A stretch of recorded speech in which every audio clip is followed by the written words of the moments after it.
Hello, everybody. It's Gwendolyn from your virtual admin expert, and welcome to Leading Behind the Scene, your weekly dose of inspiration to equip you to excel in business and life.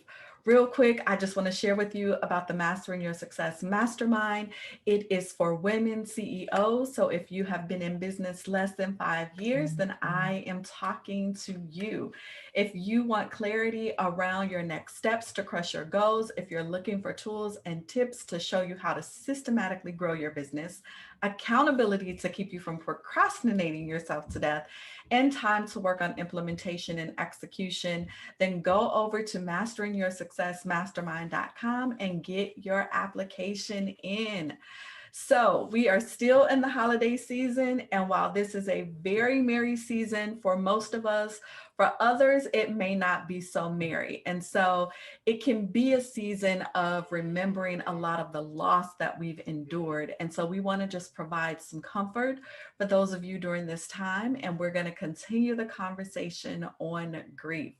So today I'm chatting with Ashley Jones. Say hi, Ashley. Hello, how's it going? Awesome. And Ashley is the founder and executive director of Love Not Lost, a 501c organization on a mission to revolutionize the way we grieve in America. And Ashley has an amazing story, and she's going to share that with us in just a bit. And I think it's really significant for this time of year because, Ashley, I know that this year is like this time of year is really significant for you as well. And so I want you to share just a little bit about that. I know you and we met through a mutual colleague, Nikki, which I'm so excited and grateful that she introduced us. And so I just knew after hearing your story that you were somebody I needed to connect with. And so thank you for saying yes and being here today. So, gosh, tell us about how Love Not Lost got started. And I love the name, by the way. Thank you. Yeah, so Love Not Lost is actually a nonprofit that was inspired by my own grief journey through the loss of my daughter. And Yeah. so, um, my husband and I had a beautiful baby girl. We were sent home from the hospital with a clean bill of health. And then around a month of age, we noticed something just wasn't quite right. Mm. And after a series of doctor's appointments and testing, we found out she had a condition called spinal muscular atrophy. And it was a more severe form of it. And it's really similar to ALS. So muscles degenerate and there's no cure. Um, and this was in 2009 is when she was born. And basically they were like, go home and love her. There's nothing we can do. And so luckily, like, I'd connected with other SMA moms, and learned that there were some things that we could do just to give her the best quality of life. And yeah, just tried to make the most of our time together. And we were the first of all of our friends to get pregnant and have a baby. And so we were certainly the first of all of our friends to lose one.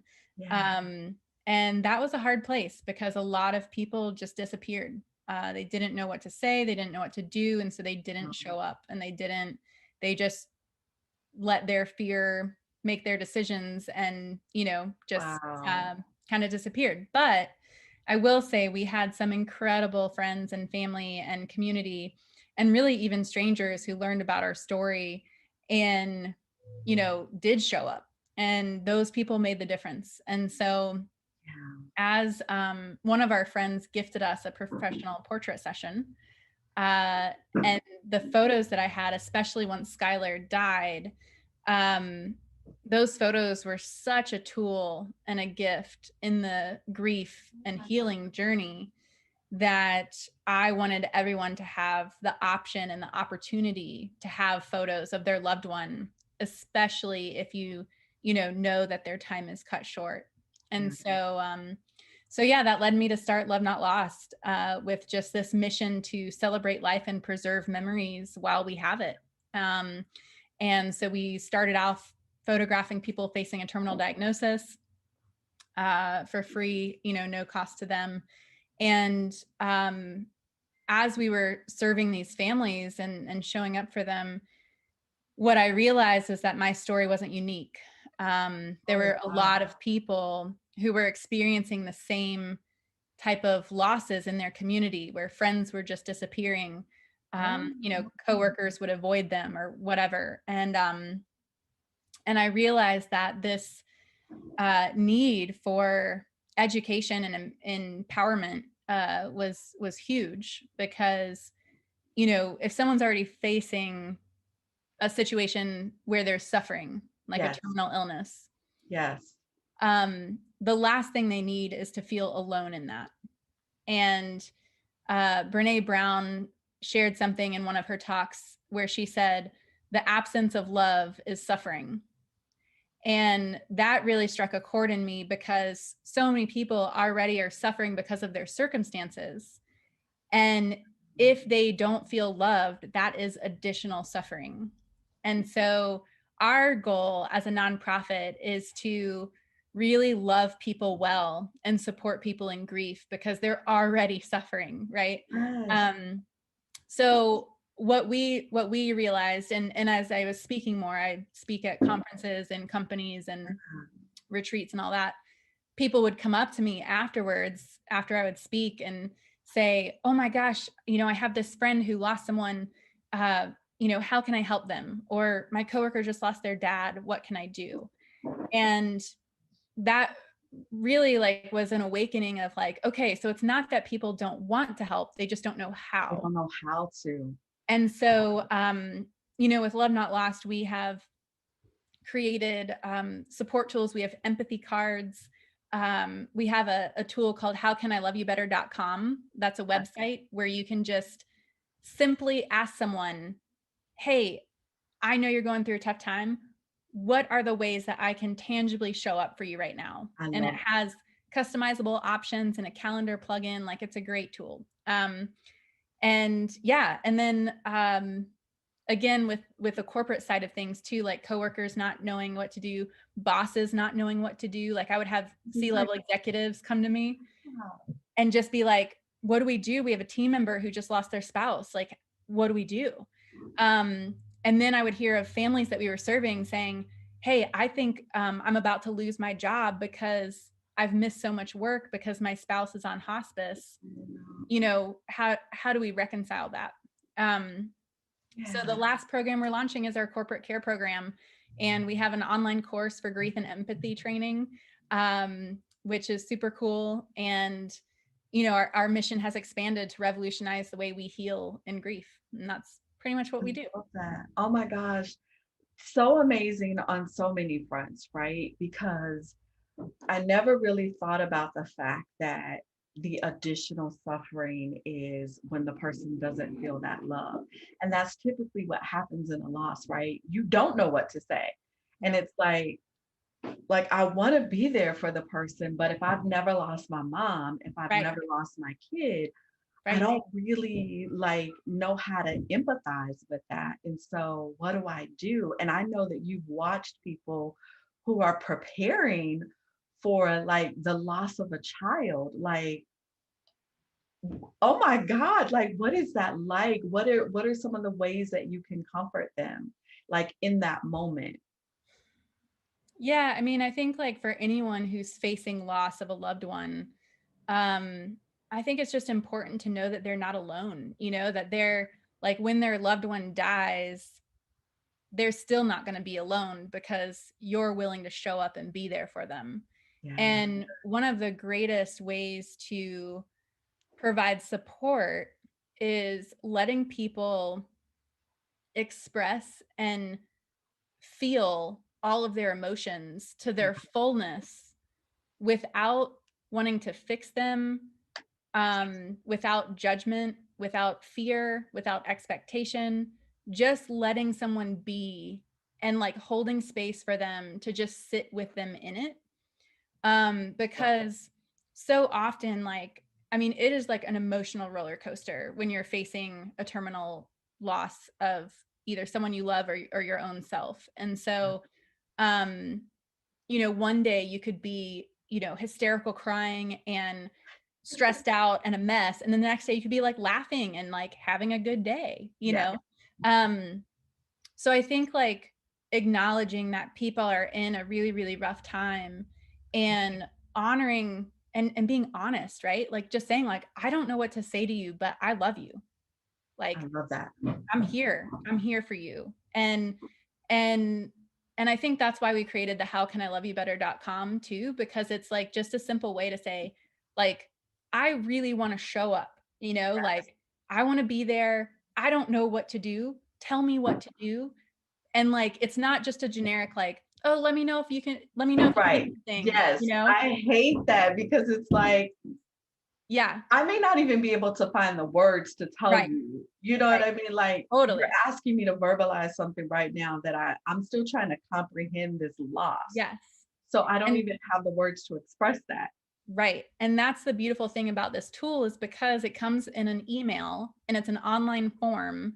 And so Nice. as you're thinking of things, you're like, oh, actually, this could be really helpful. And then you can email that person and say, actually, if you can bring me lunch at Friday at noon, that would be incredibly helpful. And then the other person can get that and say, cool, see you then, or like, what do you want to eat? Or, like, I'll bring you soup or whatever. Um, so yeah, I think the biggest thing that people can do is just show up, let them be and feel whatever they need to do without, in interjecting your own self in the situation. And truly making it about them and just holding space to love them and let them be. Yeah. I love that. Oh my gosh. And you were an entrepreneur at this time. Like you guys had businesses going at this time of Skylar's death. And so Mhm. how did you cope with having to maintain a business during that time? That had to be extremely difficult. Yeah, so I actually launched my own photography, like portrait and wedding business after her loss. Wow. And it was called Shutter Sweet Photography. And it was um it was a really it was kind of both like really good and really hard because it was Yeah. really good because it gave me something to do and something to live for, right? Because I just spent 2 years as a full-time mom and caregiver, Yeah. and I had all this time on my hands with her death, Mm, and she was just gone in a day, right? Like it was just like one moment she was here, the next moment she wasn't, it's and gone. then I had all this time. And I yeah, just really struggled with like, what do I do with myself now? She was my first and only child, and so like, Mhm. what do I do? Um and so starting the business gave me a way to carry on and redirect some of that energy Okay. into starting something new. But also in grief, like you're just not functioning well. Like, I Yeah. mean, like some people go into overproduction mode and that's awesome. That was not me. I was like depressed and under functioning for sure. And so that was something that was like, okay, what can I do? What and I think the key with anything, any relationship, business or personal, is just communication and setting Absolutely. expectations. So if Absolutely. you can set expectations to say, hey, like I'm going to have your photos by this date. It's going to take a little bit longer because I am going through this season and I'm really sorry, but this is where we are. um is so much better than just being like, oh yeah, I'll have them tomorrow. I'll have them tomorrow. I'll have them tomorrow. I'll have them tomorrow. And be like, oh my God, I'm And then so tomorrow sorry. is like never coming because Yeah. I'm like crying my eyeballs out. Yes. And Um, that was me the first year after her death. So she died in August 16th. So that first holiday I didn't, I didn't have any clients or anything like that.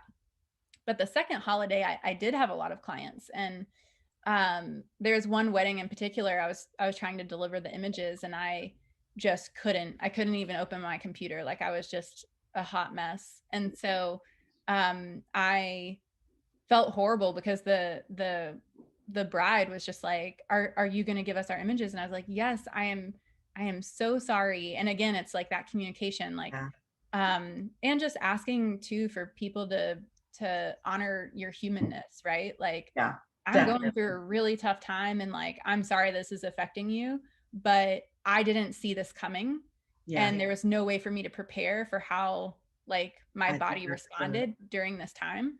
And I thought I was going to be more functioning and I'm not. And so like, I'll get them to you as soon as possible, but this is where I am. Yeah.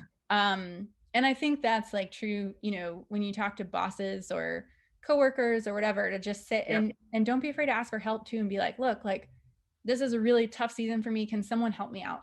Yeah. Or hey, That's can you give super me a little bit important. of grace right now because I'm, just really struggling emotionally and it's a season. I know I'm going to get through this, but like right now, it would just be helpful if you could cut me some slack, you know.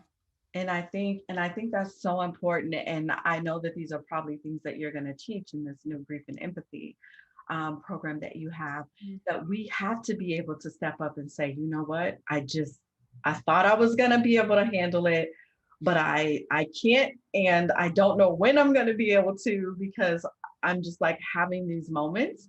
And what you don't want to do is like try and show up for a client if there's a meeting, or try to go to work Yeah. and then you're just like a basket case right there in that space. That's not Yeah. going to help either. And so I think there's a learning on both, the client side or the boss's business side, and then also on the entrepreneur side or the employee side, where you have to say, I'm not okay. Yeah, absolutely. I'm not Yeah. okay. And I think there's, when we talk about this in the corporate care training is like, there's so much you have to have a certain level of trust in your workplace. Yes, Right? Because like if you don't have a healthy absolutely. boss who, is supportive, like you saying, "Hey, I'm not okay right now," It's not could going to and help. yeah, like is it might be misinterpreted, right? Like it Mhm. might be um yeah, so there is a balance of like knowing. I think that's the fear that most people have, is how Yeah. is it going to be received, Yes. and can I really do this, right? Yep. Because we know that it's a vulnerable space, Mhm. and it's scary to be vulnerable.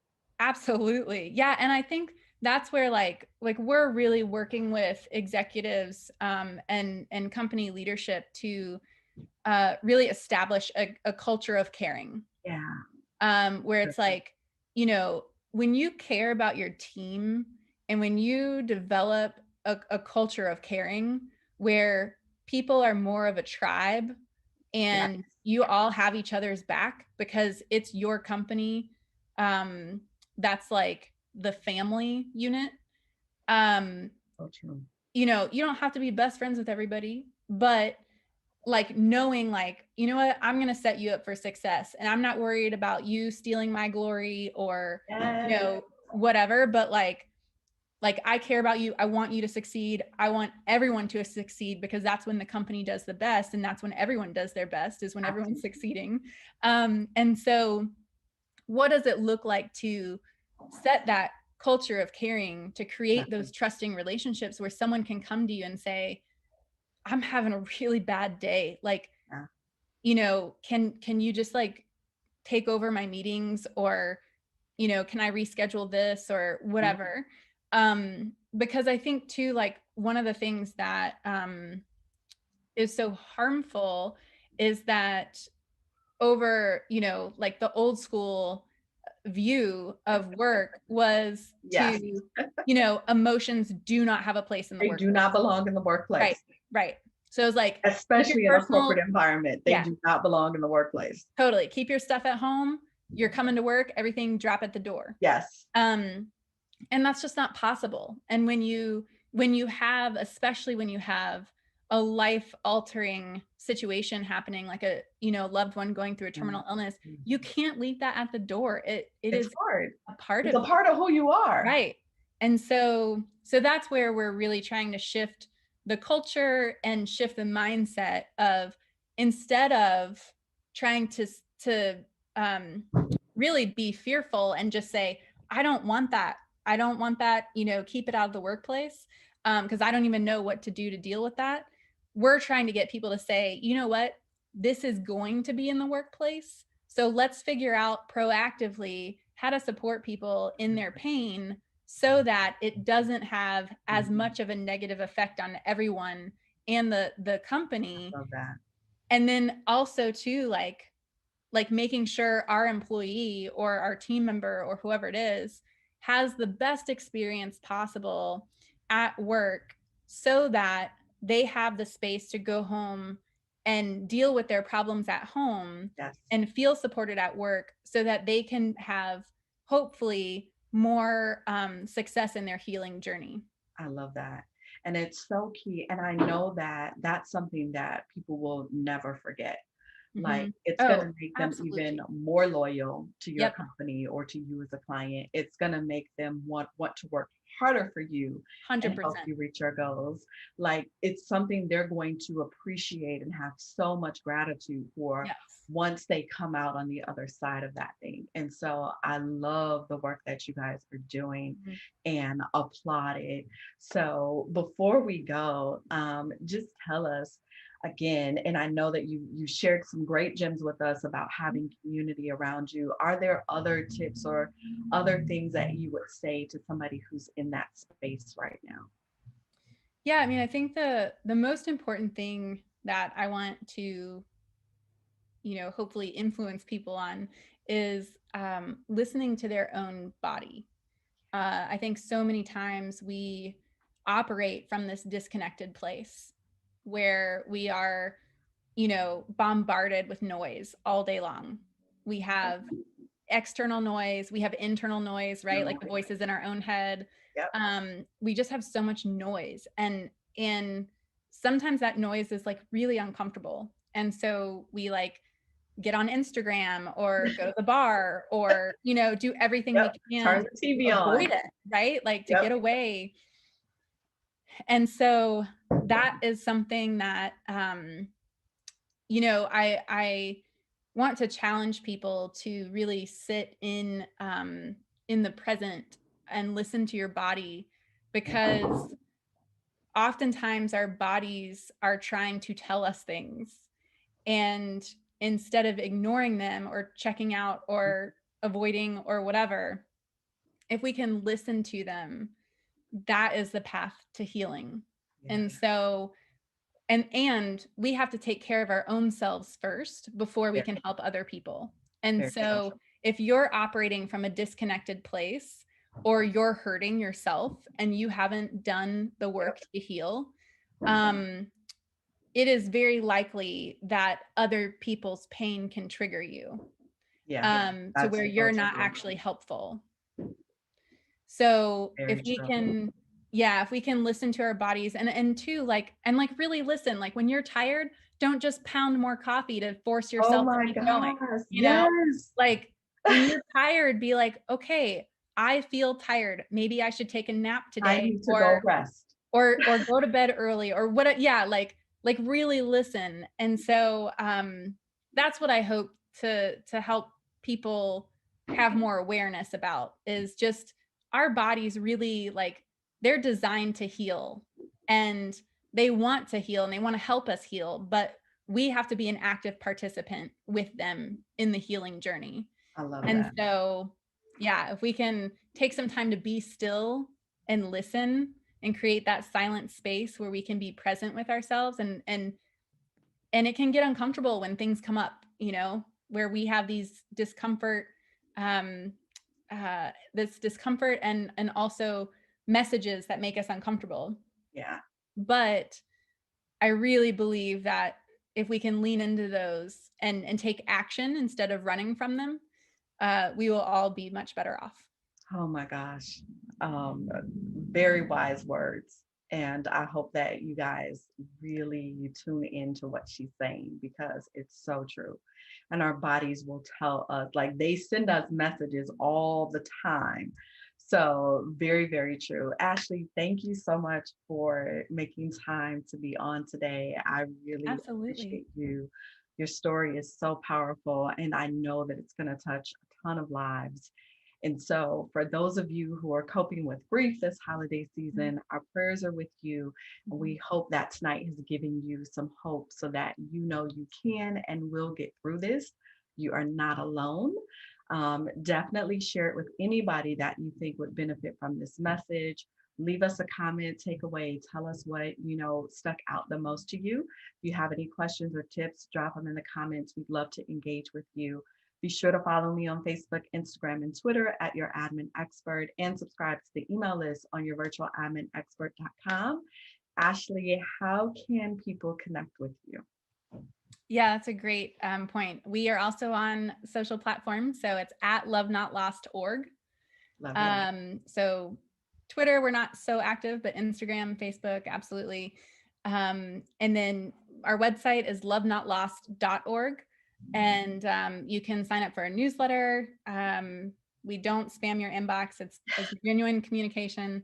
And then if you want to reach out directly to me, I always welcome that. And my email address is Ashley, ASHLEY, at lovenotlost.org. So feel free to reach out directly to me if you have an idea for a partnership or an interview or just a question about grief, like whatever it is. Yes, I love hearing from people and expanding our network. And yes, um, definitely.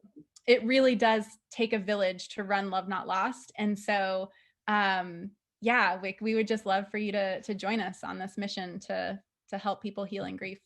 And give us that website again where people can go if they want to like reach out to a friend that's like coping with grief. Sure. Yeah, that's howcaniloveyoubetter.com. Perfect. All right. Thank you, everybody, for tuning in. And we will see you next week for another segment of Leading Behind the Scene.